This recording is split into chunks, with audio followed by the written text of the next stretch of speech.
করে হাঁটো না। আরে শিলিক কেটে যাচ্ছে তো কি করবো?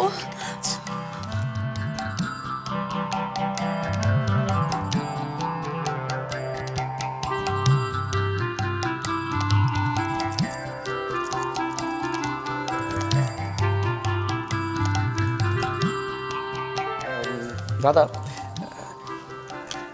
একটা ঘর চাই। হ্যাঁ নিশ্চয়ই, কী ধরনের ঘর চান বলুন স্যার? দেখেছো আমার স্যার বলছে।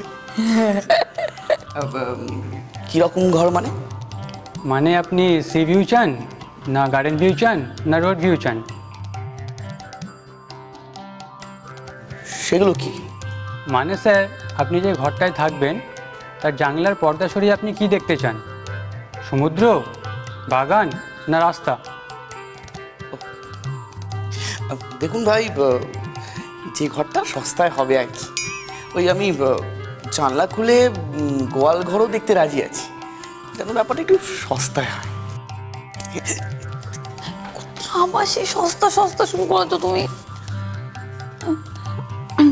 বুঝে গেছি স্যার, পর্দার ওপার নিয়ে আপনার কোনো মাথা ব্যথা নেই, পর্দার এপার নিয়ে আপনি ব্যস্ত থাকবেন। তা এই ঘর ভাড়া কত? আপনি ঘন্টা বেসিসে নেবেন কি দিন? মানে? তার মানে আপনি কয়েক ঘন্টার জন্য ঘরটা নিচ্ছেন না? আচ্ছা লোক তো আপনি। হ্যাঁ, কলকাতা ছেড়ে বউকে নিয়ে এত দূরে এসেছি কয়েক ঘন্টা থাকবার জন্য? ও আচ্ছা, বুঝেছি। তাহলে আপনি 71 নম্বর ঘরটা নিন, আপনার পছন্দ হবে। শোনো, স্যার ম্যাডামকে 71 নম্বর ঘরে পৌঁছে দাও। আমাকেও ম্যাডাম বললো। এই না মানে ভাড়াটা? বলছি স্যার, একদিনের ভাড়াটা আপনাকে অ্যাডভান্স দিতে হবে। কত? এই 1500, 1500 টাকা। 1500? দিয়ে দাও না। 1500 তো সম্মু।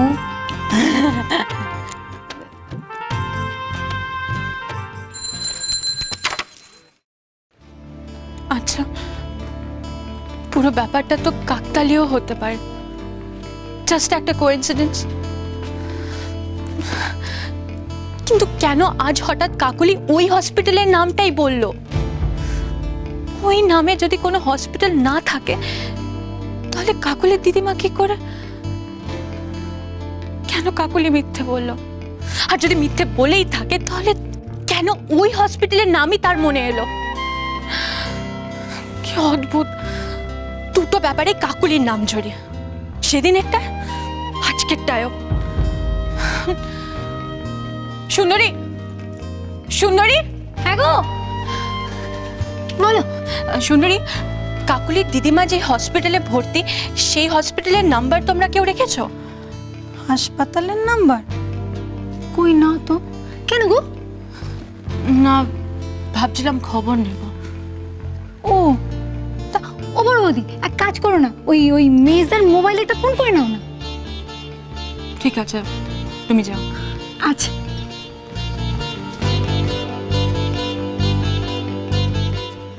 না না,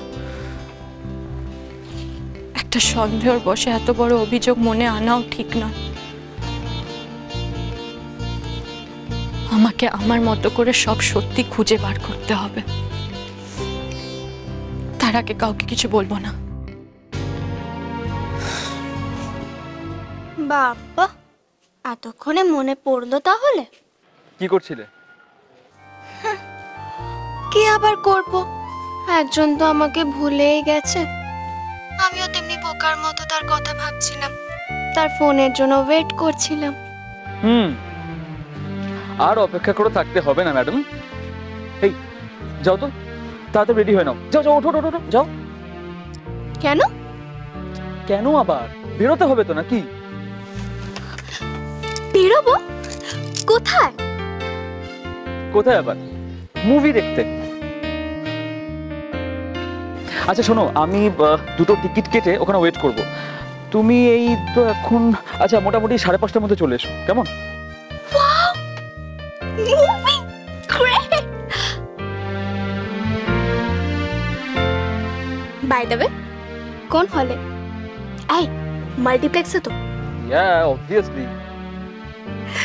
ওকে ওকে, আমি চলে আসবো। হ্যাঁ তা তো যাবেই, নাচনি বলি তো, ভাই তো শস্য লাগানোই আছে। এই তুমি একটু ফোনটা ধরো। হ্যাঁ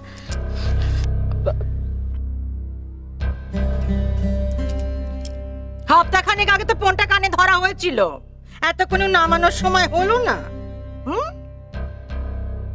আর কোথায় যাওয়ার কথা হচ্ছিল শুনি? কই কোথাও না তো। এই, একদম নিচে কথা বলবি না। আমি স্পষ্ট শুনেছি সিনেমা না কোথায় যাওয়ার কথা ঠিক হচ্ছিল। ভালো করে শুনে রাখো, ওই সিনেমা টিনিমা কোনো চুলোয় যাওয়া হবে না। হ্যালো, চাওরি তোমাকে একটা বছর না পরীক্ষায় তৈরি হওয়ার জন্য সময় দিয়েছে, সিনেমা দেখবার জন্য নয়। মা, সিদ্ধার্থ ফোনে রয়েছে, তোমার কথাগুলো শুনলে কি ভাববে বলো তো? কি আবার ভাববে? ভালো ছেলে হলে খুশি হবে, বুঝবে তার শাওরি তার বউকে সব শিখিয়ে দিচ্ছে, শাওরি সাংসারিক বুদ্ধি আছে, লাজ লজ্জার দাম সে দেয়, মান ইজ্জতের মানে বোঝে। রাত দিন ঘরে বসে পীড়িত করা হচ্ছে, হ্যাঁ সারাদিন ধরে বকম বকম। কান খুলে শুনে রাখো, আমি যদি ওই যন্ত্রটাকে আবার কানে নিতে দেখেছি না, ওই আপদটাকে ঘর থেকে দূর করে দেবো। হ্যাঁ বলে রাখছি আমি।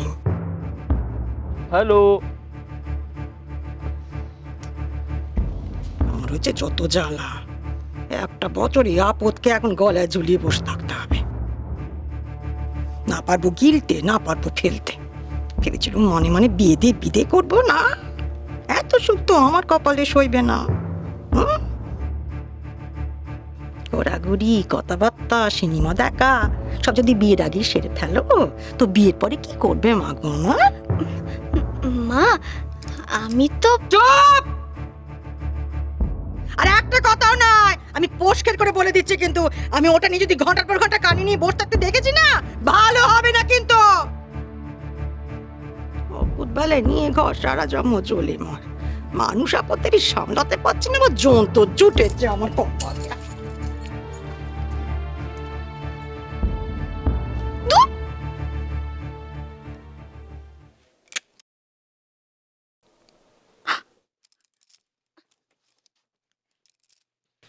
এই হ্যালো, বারবার করে বললুম তাড়াতাড়ি বেটা দিয়ে দাও, তাড়াতাড়ি বেটা দিয়ে দাও, তা না সৌর ঘরও হয়েছে তেমন। কি হ্যাঁ, আমার আপিসার নি বউ এমন গটগট করে কোথায় যাচ্ছে শুনি? মা, খুব জরুরি একটা কাজ আছে, এক্ষুনি সারতে হবে।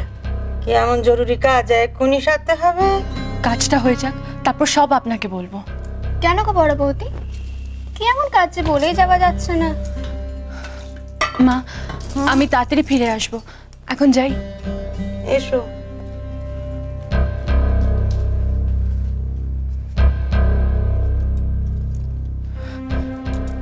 মা, তোমার ছেলের বউ যখন তখন বাড়ি বাইরে চলে যাচ্ছে, কোথায় যাচ্ছে না বলে চলে যাচ্ছে, আর আমার বেলা সামান্য একটা ফোনে কথা বলে তো বাড়ি একবারে মাথায় করে দাও।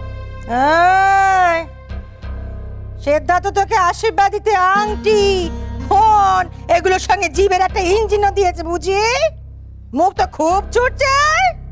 আমি তোকে আবার স্পষ্ট করে বলে দিচ্ছি, কান খুলে শুনে নে, ওই ফোন যদি আমি আবার কানে নেওয়া দেখেছি না, নয় কান থাকবে নয় ফোন থাকবে।